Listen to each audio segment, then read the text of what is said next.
Baik, selamat pagi semua. Jumpa lagi pada mata kuliah analisis pangan. Kali ini kita akan mempelajari materi kromatografi, HPLC. HPLC, High Performance Liquid Chromatography, adalah teknik laboratorium untuk memisahkan dan menganalisis komponen dalam campuran menggunakan cairan yang bergerak melalui kolom khusus. Selanjutnya, mengenai bagian dan cara pengoperasian alat HPLC, akan dijelaskan oleh dosen, silahkan untuk dapat menyimak dengan seksama. Baik, Assalamualaikum warahmatullahi wabarakatuh. Kali ini kita akan belajar terkait pengoperasian HPLC ataupun nama lainnya adalah liquid chromatography ya, LC-nya itu seperti itu.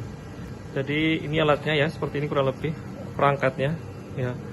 Alatnya pasti akan terhubung dengan monitor ya ataupun PC seperti itu ya. Adapun bagian-bagiannya secara singkat ya, yang pertama di sini kita menyediakan solvent ya. Solvent ini bermacam-macam tergantung dengan kebutuhan bahan ataupun zat kimia yang akan kita teliti seperti itu. Jadi ini adalah solvent ini seperti fungsinya adalah sebagai fase gerak seperti itu, yang nanti akan bergerak untuk mengelusi target komponen yang akan kita deteksi seperti itu. Ya, kemudian di sini adalah monitor, di mana dalam monitor di sini akan ada isinya adalah UV detektor. Jadi setiap komponen pasti akan mempunyai panjang gelombang tertentu ya. Di sini kita settingnya di sini. Ya, kemudian di sini adalah tempat untuk menyimpan kolom seperti itu. Kalau tadi solvent yang di atas ini adalah fase bergerak ya. Di sini adalah fase diamnya ataupun namanya adalah stationary phase atau kolom ovennya. Jadi di sini ada, kalau kita buka ya, nah, kalau kita buka, nah di sini nih ada kolomnya. Kolomnya kayak gini bentuknya ya, ini semacam ya, lempengan pipa logam seperti itu. Nah, kita tutup dulu.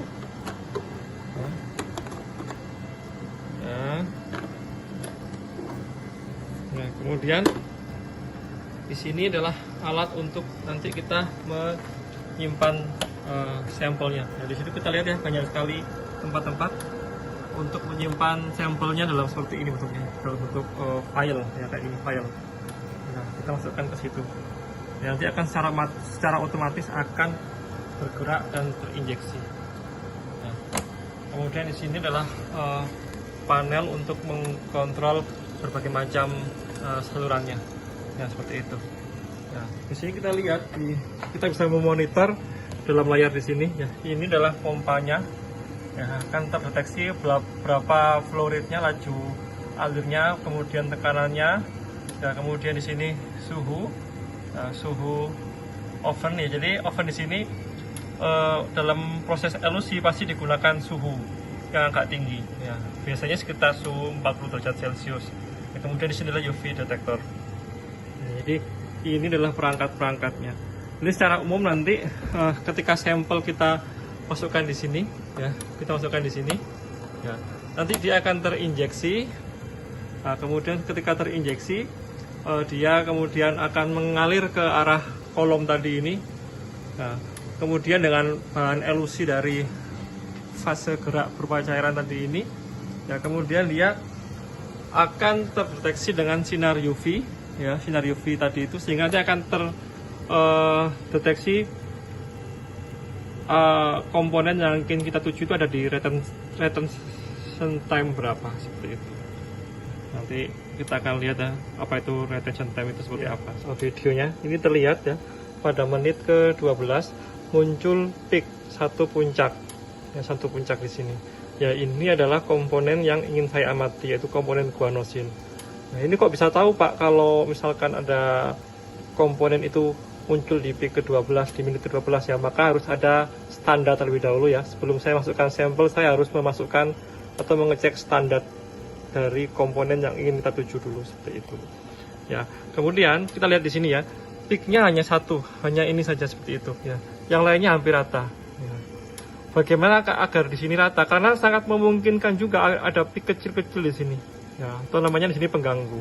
Ya, agar tidak ada pengganggu atau peak kecil-kecil di sini, maka di sini ya, fase geraknya larutan ini harus belum dimasukkan ke proses kromatografi harus di degassing dulu, gasnya harus dihilangkan melalui proses sonikasi ya. Jadi menggunakan alat sonikator seperti itu. Agar apa? Agar tidak muncul gelombang-gelombang udara yang nanti akan mengganggu terdapatnya pik-pik kecil di sini. Jadi pik yang muncul benar-benar pik yang ingin kita tuju saja. Begitu ya. Secara singkatnya prosedur dari pengoperasian LC atau liquid chromatography.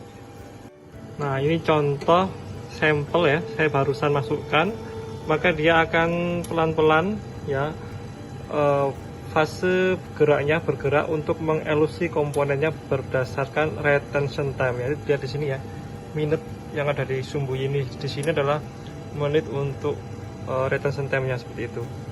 Ya, nanti komponen yang ingin kita tuju berdasarkan standarnya akan menunjukkan peak tertentu.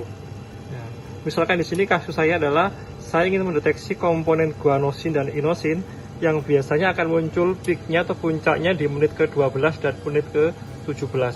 Ya, jika nanti terdapat peak di menit tersebut, maka bisa dipastikan sampel yang saya masukkan dalam sini, dalam mesin HPLC, terdapat komponen guanosin dan inosin. Ini masih terus berjalan ya. Nanti kita tunggu sampai selesai. Saya settingin di sini sampai menit ke-20 berhenti seperti itu.